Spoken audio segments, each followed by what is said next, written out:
What's going on, people? It's your boy Drift. It is Kopish, as you already know, but it's a special tournament going on right now. So you know we have to cover it. We are going to do a daily show for you guys. This is the first installment, opening ceremony, first game of the World Cup. It's Kopish World Cup show. Let's do it.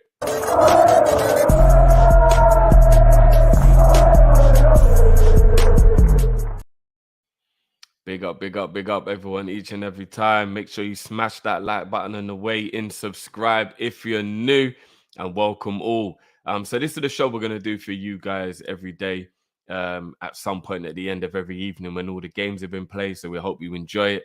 Bring you the rundown, what's been going on, what goals have been scored, who's been going on with things, and we already know there's a certain man who's already going on with things already, but before we get into that, let me touch on the opening ceremony, which I'm not gonna lie was pretty cool, man. It was pretty cool. There's a lot of controversy going around right now because BBC and a few of the other broadcasters didn't actually show the opening ceremony. You had to go online to watch the opening ceremony. And the opening ceremony was rooted in Qatar's culture and their background and loads of historical facts, and they didn't show it. And I'm not gonna lie, from a personal point of view, I have to agree that's hella disrespectful. You can disagree with certain points of view and whatnot, but the World Cup's here now, isn't it?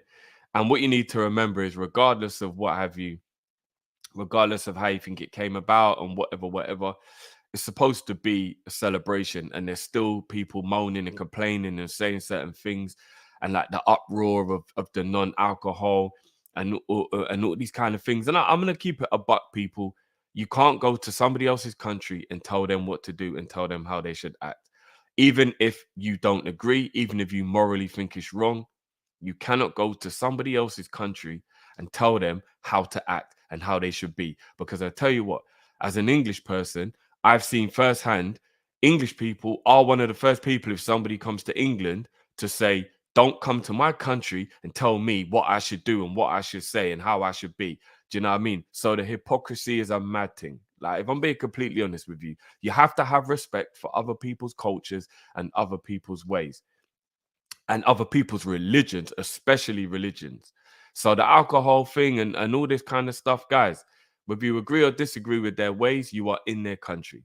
That's my opinion. That's where I stand on it. Let me know in the comments if you agree, disagree, or what your take is. But, you know, broadcasters spending time talking about all these other things rather than just showing the opening ceremony, I think it's wrong. In my opinion, it was wrong. Again, let me know what you guys think. Let me know what you how you feel about that one. But it was cool. Morgan Freeman was there and stuff, and it was kind of cool, man. Like, it was kind of like I haven't seen the full hour because I said you have to go online to be able to try and find it. But from what I've seen, it looked cool, man. It looked fun. It's really annoying that I didn't get to watch it live. And then obviously after that, the game kicked off, and boy, did it kick off, because within 3 minutes there was controversy, offside goal in the end. VAR playing its part. It did look very dubious at first, but then when you see the VAR again, you realize no, he definitely was offside. Um, but then Valencia picked himself up after that disappointment. Went round the goalkeeper, won a penalty that was a penalty. Really silly goalkeeping. Um, and dispatched the penalty beautifully, and then went on to get another goal after that, which was a header from a wonderful cross. And the first 20 minutes was just all Ecuador. They were on fire. It was brilliant for them. And then they pretty much had the game won from there. I mean, with all due respect, Qatar just didn't really seem to know what to do, how to cope with the skill, the pace, and the ability of the Ecuadorians. And with all due respect, they're just not quite up to it. I think it could be. I mean, usually you look at the host nation, you think, oh, I remember nobody really had much faith in South Korea when they were hosting the World Cup. And then they went on and had a brilliant tournament.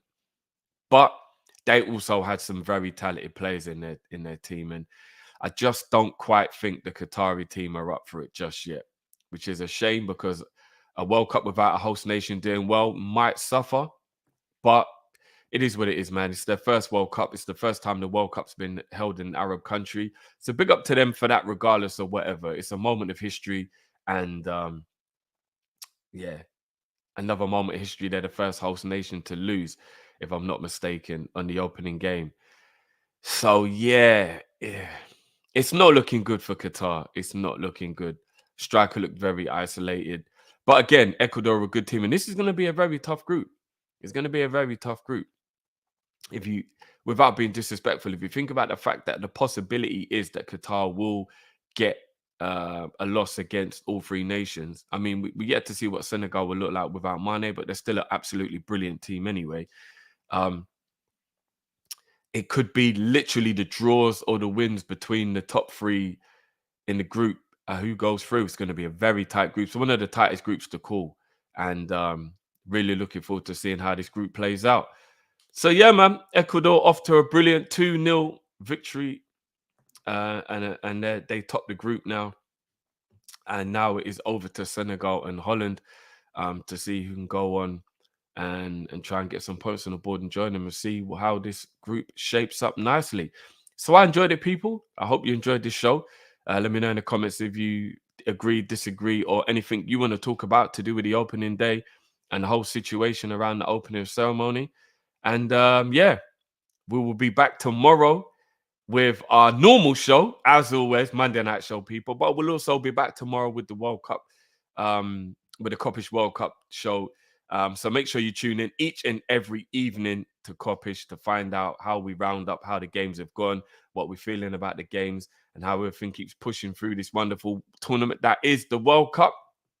And we will catch you on the other side, people. Until then, it's been your boy Drift. Please hit that like button and subscribe if you're new, people. And make sure you stay tuned to Kopish.